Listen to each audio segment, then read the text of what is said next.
So in this video, we're going to be looking at erythrocyte sedimentation rate testing. In particular, we're going to be looking at-home testing for ESR. So I had the opportunity to sit down with Bob Messerschmidt, the founder of home ESR testing device that will be made available sometime in the next month or two, basically waiting for FDA approval for at-home ESR testing. Company name is called COR Health, and I'll put a link in the description where you can find out more about this. As I've discussed in the past, inflammation is an important variable to understand and track, whether it's for digestive health or diet changes. I think tracking and testing inflammation is very critical or important as a key tool for understanding what's going on with your health and getting to more of an optimal health state. Being able to do this at home makes it even more convenient and more likely that you're going to make correlations and understand things. At-home testing can also be very useful too for those that don't have access to healthcare in general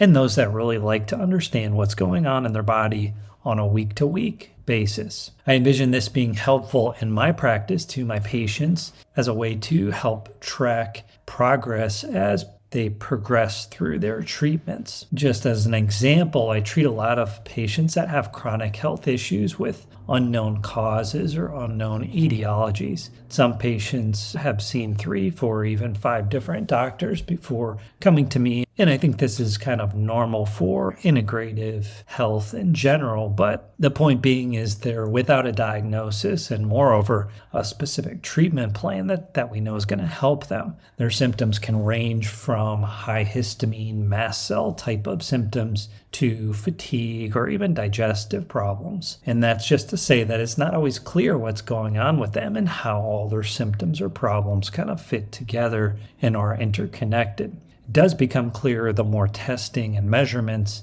and treatment trials we do, we can start to fit things together and see trends in what's going on. That may take months of data collecting. Being able to do that at home at key time intervals during treatment can definitely compress the time it takes from going to a vague gray diagnosis to a black and white clear picture. So sed rate is a great test for this because it is non-specific and has a broad range of health conditions that may be affecting it. I did a recent video looking at CRP and IBS, and CRP does have a lot of overlap, as we discuss in this video, with sedimentation rate. So be sure to check those out too if you want more details on inflammation and tracking your health. Just a quick note before we jump into it, the link in the description is not an affiliate link, and this is not an advertisement. As the device becomes available and I'm able to play with it and really validate its usefulness, I may do further videos on this technology. For now, I hope you enjoy this video on at-home testing of inflammation via sedimentation rate with founder of COR Health, Bob Messerschmidt. Now for a quick disclaimer. Why don't we just start off by you introducing yourself and give a little background on yourself as well? Yeah, my name is Bob Messerschmidt. I am the founder of COR Health, and we are working on a in-home ESR measurement. We are going to begin shipments of that in December. That's the plan. I'm a tech guy. I've been a serial entrepreneur my whole career. Digital health really only over the past 2 decades. Got a long career, but anyway, my background is in optics and spectroscopy. So measuring things, my training is in biochemistry, and then I gravitated into optics and spectroscopy as a way to measure biochemistry things. So I was at the University of Pennsylvania for biochemistry. My arc is that I've always been a hardware guy, and I've always been interested in how to very cleverly get information by using light and optical means out of a sample, usually an intractable sample. So the most recent part of my career has centered around humans as the subject for optical measurements, and that often has taken me in the direction of non-invasive technologies, so things where you can launch a beam of light across the skin barrier and measure something in tissue and then get some light back out. Pulse Go ahead. Sorry to interrupt, but No, were no. you part of the Apple Watch? Yes. Yeah. So pulse oximetry is an example, and of course the Apple Watch has pulse oximetry. I was at Apple from uh, well, I joined as a director of platform architecture in 2010. My interaction with Apple started 2 years before that, when Steve Jobs became interested in acquiring my company. Yeah. And so, they did. Apple acquired my previous company. I became a platform architect, and it's a product that is or a technology that's still under wraps and not introduced. But while I was at Apple, I was asked to join the team that was working on this project that would become the Apple Watch. And so I put a team together, and we architected all of the sensors that eventually have become part of the Apple Watch one by one. So we were the first group of people to see photoplethysmography. We were the first to see EKG, temperature, those of all, and pulse oximetry. All of those things are now part of the product. But we were not a product team. We were an early ideation team. We were doing the exploratory sort of research on those things. Proof of concept kind of stuff. Yeah. Yeah, kind of like if we're at Google, it would be like Google X. Yeah. The much more famous sort of development structure. But Apple has tons of these little tiger teams just like that, where there's a sector expert. My expertise being optics and spectroscopy, but it runs the gamut. You could have experts in all kinds of different areas.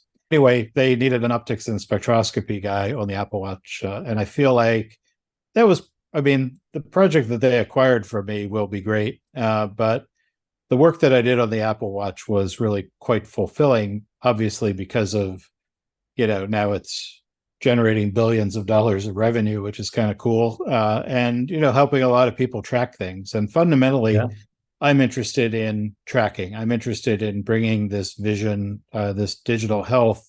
What it can do is it can help empower people by bringing, data more under people's own control, which I think is key to building a self-efficacy.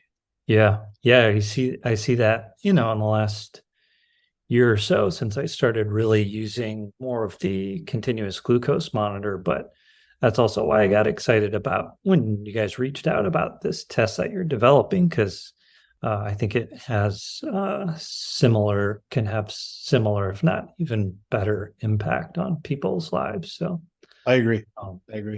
Obviously, I agree. So, but why did you go in this direction to look at this particular product? Yeah, well, I mean, I became obsessed, might be the right word, with inflammation as kind of the underpinning of really, why are chronic conditions so prevalent in society today? Chronic diseases now consume, I think, something like 80% of all of our healthcare dollars.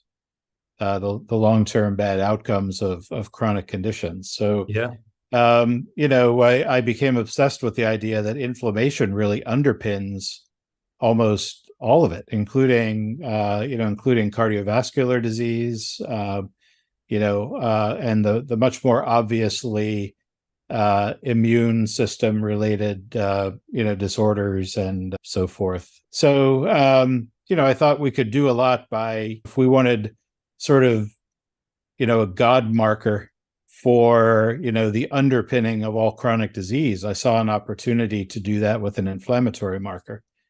And I started looking toward ESR for that because, really for two reasons. First, because it's a very non-specific marker, and that sounds bad, right? It's bad in a diagnostics sense. You can't really diagnose anything with ESR. Yeah. Or CRP. HSCRP is similar. It's not really specific, right? And ESR and CRP are highly overlapped. They're like, the R value between ESR and CRP are quite highly correlated, R value of 0.7 or something like that. Mhm. And so quite high. And so the ESR measurement I can bring to people in a home setting at a much lower cost. And so with less instrumental complexity. So that's why I've gone with ESR for the measurement.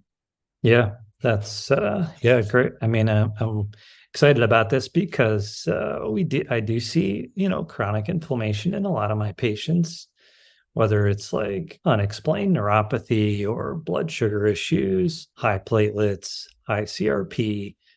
Sometimes you just have this like subclinical autoimmune, so they kind of present as if they have some kind of autoimmune thing like Mm, aches and pains, but then when you do their testing for autoimmune disease, nothing really shows up. And so we're sort of in this middle ground where they don't really have that. And then when it comes to treatment, the turnover time for seeing if something's going to help, I mean, people are going to come in maybe every 2 months or maybe every month if you're really aggressive, but no one's going to go in for a blood test like multiple times a week. I correct. mean, very rarely are we going to do that because of costs and just the inconvenience. So Yeah. a lot of times I'm focusing on gut related things or diet related things or Okay. different supplements. Yeah. And part of the difficulty is getting some kind of validation of those treatments. Yes, exactly. So if you're doing like a SIBO treatment or something like which is small intestinal bacterial overgrowth, that test will run somewhere from $200 to $300, and that's sort of a big barrier for people to do even every 2 months just Yep. because of the costs. Yeah. So um, so oftentimes I find myself running inflammatory markers, but they're not always correlated either. But it could be also that we're not capturing the ups and downs of what's happening throughout the treatment process. So, Right. um, so I think this can be very useful. Yeah. Yeah. I told you I come from the tech world, and the sort of the tech community, the vision there is that eventually wearable solutions are going to be enough, for giving this feedback that you and I are both seeking. And I haven't seen it yet. I haven't seen the wearable technologies, the completely non-invasive technologies being able to provide, enough a robust enough data set for the sorts of things you're seeing in your patients. Yeah. It's still lab tests that are offering the most insight, I think. Yeah. And so we're focused on bringing a few of those lab tests into the home, bending the cost curve so that you can do it frequently. So the thing about the tech solution, the wearable solution, is that is clearly trackable, right? Because you have continuous data. But it's stuff like heart rate variability or resting heart rate and things like that, right? Yeah. I was going to ask you about the heart rate variability piece actually, as it relates to this, because it's supposed to be like a stressor on the body. And, but that's not like a moment to moment kind of thing either. You have to be still, or there Correct. seems to be like a lot of things that can interfere with it, and it's fairly complex. But I think that may have some potential in the long run if it gets a little more accurate. But that's what I was curious to ask you about. Yeah, I would just agree with you on that. I mean, I think I really like heart rate variability from what I've seen, and it's really just I've only looked at anecdotal data. I haven't seen a big study yet. But the anecdotal data that I've seen is that you can, see events that that have happened or are about to happen, Yeah. and in a very non-specific way. So I brought up HRV because it is analogous to ESR, I think, in its non-specificity. Yeah. It's tracking something. I mean, resting heart rate is, I think, similar, right? In that I had last week I actually had I've never had any problems with my gallbladder before in my life. I had a gallbladder attack. And so I'm routinely testing my ESR, and I thought, oh, this will be interesting to see whether I see a spike in my ESR after this gallbladder attack. And sure enough, there was a huge spike. Oh, Then I was browsing through my Apple Health pages, and my resting heart rate showed a similar. I mean, I say spike, but it was up and then back down, right, on both the yeah. ESR and on the resting heart rate. Yeah. So yeah, it's a non-specific, but it is probably a little more specific to the It, immune system and inflammation in it general. sorry, yeah, it is specific to inflammation, I believe. It actually has, from what I read in the literature and talking to people, it reflects more inflammatory pathways even than does CRP. Okay. Yeah. Yeah. I think it's a really useful test, and I like I say, I use it routinely in my practice too. So along those lines, let's talk about like how your test actually works and like what it actually is measuring. Yeah, yeah, absolutely. So erythrocyte sedimentation rate is looking for a cartridge here. Let me just grab one. So we provide a cartridge like this, which is a single-use consumable, and it's a piece of plastic. And inside here, um, there's a capillary tube, Mm-hmm. which is, you'll recognize this as a microhematocrit tube. Mm-hmm. And so what you do is you take this tube and we provide a handy dandy little device here to lay the tube down in. So now you have two hands free to, get a drop of blood, squeeze your finger a little bit to get a drop of blood, hold it up to the plastic tube, and fill that tube with a bit of blood. And it's about 30 microliters that you need, which is, less than a drop of blood. Oh, okay. So it's a tiny amount of blood. The And then sedimentation rate is really exactly like it sounds. Erythrocyte sedimentation rate. Erythrocytes, for your audience, are red blood cells. And if you leave a column of whole blood just vertical and under the force of gravity, the red blood cells separate from the plasma and start dropping to the bottom of the tube. Right. And someone in the 1800s Mm-hmm. discovered that rate of falling was in fact related to inflammation. So that's what's called the erythrocyte sedimentation rate, and you just measure it. Yeah. And it's faster. So the red blood cells fall faster, primarily in the face of chronic inflammation, well, any inflammation, and that's primarily for two reasons. One is when you have an inflammatory process, the red blood cells tend to get stickier, and they stick together. So you can think of that in from the cardiovascular implications of that, right? If you've got something in your blood now that's sticky, it's going to be possible to produce plaques and bad things, right? Yeah. So the red blood cells clump together. That makes them heavier in the aggregate, so they fall faster. The other thing that happens is that, and it's really both of these things work in the same direction. When fibrinogen is high in the plasma, the red blood cells also fall faster. And fibrinogen is another independent marker of inflammation. So fibrinogen is a protein that's produced in the liver, just as C-reactive protein, CRP, is a protein produced in the liver. And fibrinogen, CRP, and ESR all overlap quite a bit. They're all highly correlated.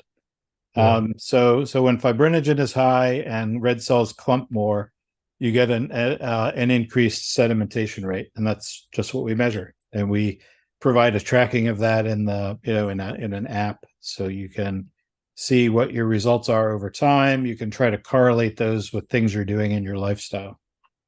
Yeah, very nice. And do you see any difference? So this is like a tissue, more of a tissue sample versus a venous blood sample. Is there going to be much Yeah. variation there?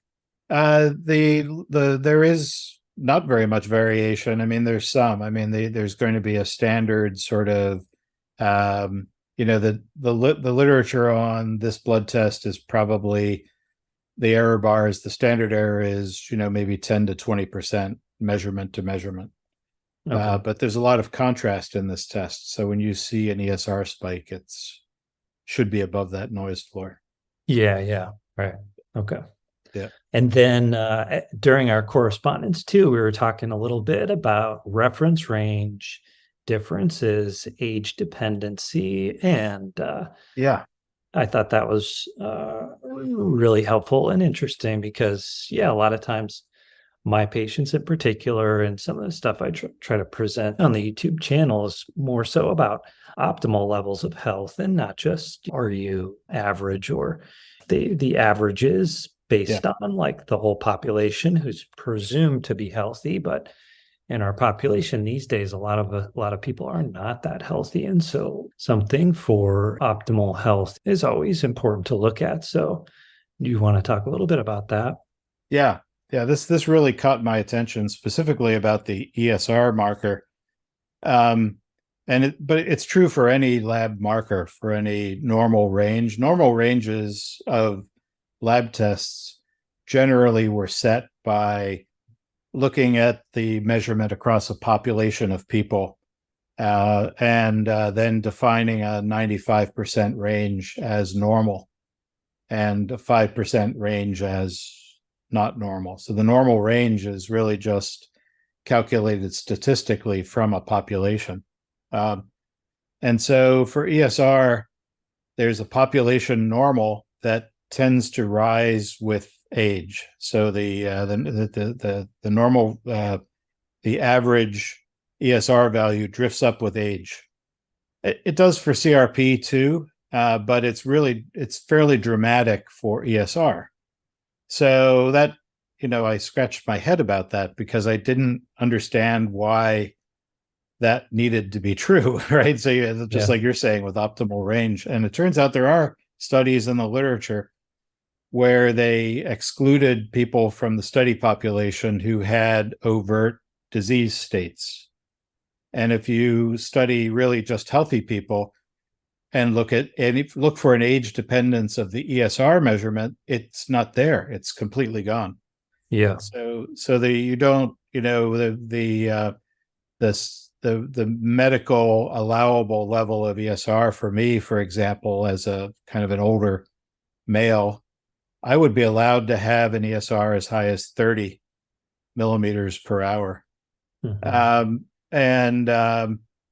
If I were a young person, it was supposed to be under 10. And so, but like I say, the optimal, I would say the optimal is under 10. Some people even say under 6. Right. My ESR is 3. So I've done that through diet, and also various superfoods that I've come to learn what really works for me by using the device. There are certain things that work for me that I don't expect will work for everyone. Right. Yeah, that's similar to continuous glucose monitor. Like there's obvious things that are, potentially going to be helpful, like don't eat sugar. But then when it comes to like, more specific carbohydrates, one person may respond differently than another person. And it's really, I think this can be really helpful in, really getting into like personalized medicine, which is, that's probably, where a lot of things are leading through looking at genetics and more availability of testing, and, just going to allow us to get individually optimized results and treatments and things like that. So totally agree. Yeah. So yeah, I think we got a pretty good background on, what the test does and why it's useful. And you're obviously well qualified to create something like this. And it sounds like it's going to be FDA approved here pretty soon. And Correct. that's when you're going to start making the test available. So where will people go to get this test? Yeah, it's not on the market yet. We still have to go through that regulatory process. But this is, I forgot to put up the device itself. Looks like this, so it's a fairly nice looking thing that you can leave out on a counter in your bathroom or your office, wherever you want to do this testing is fine. It's got a power port here, which is just a USB connector. It connects to your home Wi-Fi, so it sends the data up to the cloud, and then we return a message to you after 30 minutes with the data result. Okay. We're selling it. We're taking filling a wait list right now. So you can go to our website and you can sign up for the wait list, and that's the best way to get one of these soon, is to be on the wait list. We'll work through that in order. The website is corhealth.com, CORHEALTH. So there's no E, just CORHealth. Okay. .com, and it's just a landing page where you'll see a sign up for the wait list. It'll be pretty obvious. Okay. I'll put a link to that in the description of this video. Oh, great. As well. Thank you. Yeah. So yeah, I think I would definitely encourage people to check this out if they're dealing with chronic inflammatory issues, microinflammation, or just chronic health issues that are unexplained, because the immune system often does get involved with that. And it's just not that you're going to, be able to diagnose, but you can track some of the things that you're doing and whether or not things are improving your health as you move forward with your treatments or possibly going the other direction. So I think this is going to be a real game changer. Great. Well, thank you. Thank you. It was a great discussion. Yeah, thank you. And I guess we'll correspond more. Yep. Anybody who's on that wait list, we're sending out periodic updates. There's been one update already, and more to come. Okay, great. Well, thanks for your time, and thanks for making this available to everyone. Great. Thank you, Robert. Appreciate your work. Thanks. Okay. Thanks. Bye now. Bye-bye.